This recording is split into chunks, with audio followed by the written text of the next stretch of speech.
খুব অল্প সময়ে আজকে আমরা বাসায় চটপটি বানিয়ে খাবো। দেখতে হলে ভিডিওটি না টেনে পুরোটা দেখবেন, তাহলে শর্টকাট রেসিপিটি জেনে যাবেন। আর বেশি বেশি শেয়ার করে সবাইকে দেখার সুযোগ করে দিবেন। এখানে লবণ হলুদ দিয়ে আমি ফুচকার ডাল সিদ্ধ করে রেখেছিলাম, আর আলু সিদ্ধ করে রেখেছিলাম, ডিম আলু এখানে আধা ভাঙ্গা করে দিয়ে দিলাম, একেবারে ম্যাশ করা যাবে না। এখন এখানে একে একে সব উপকরণগুলো মিশাবো। এখানে স্বাদ মতো লবণ দিব, আর বিট লবণ দু চামচ বিট লবণ দিলাম। আমার এখানে হাফ কেজি ডাল, তাই আমি 1 প্যাকেট পুরো মশলাই দিব এখানে, চটপটি মশলা। আর শুকনা মরিচ আমি গুঁড়ো করে রেখেছিলাম, পুরোপুরি মিহি করে গুঁড়ো করা যাবে না। এই যে দেখুন, আধা ভাঙা করে আমি গুঁড়ো করে রেখেছিলাম ভেজে।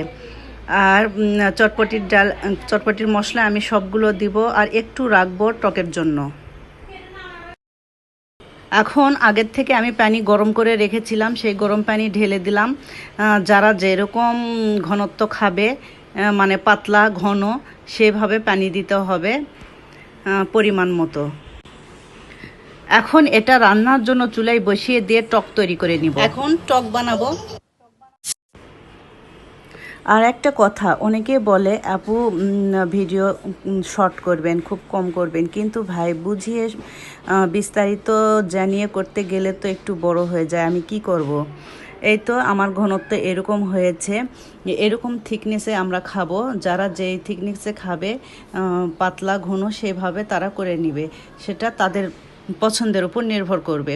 এখানে একে একে সব অ্যাড করব। এই যে বিট লবণ দিলাম, মশলা দিলাম, চটপটি মশলা, সাধারণ খাবারের লবণ পরিমাণ মতো। এখন ওই যে আগের থেকে গুঁড়ো করে রাখা মরিচ।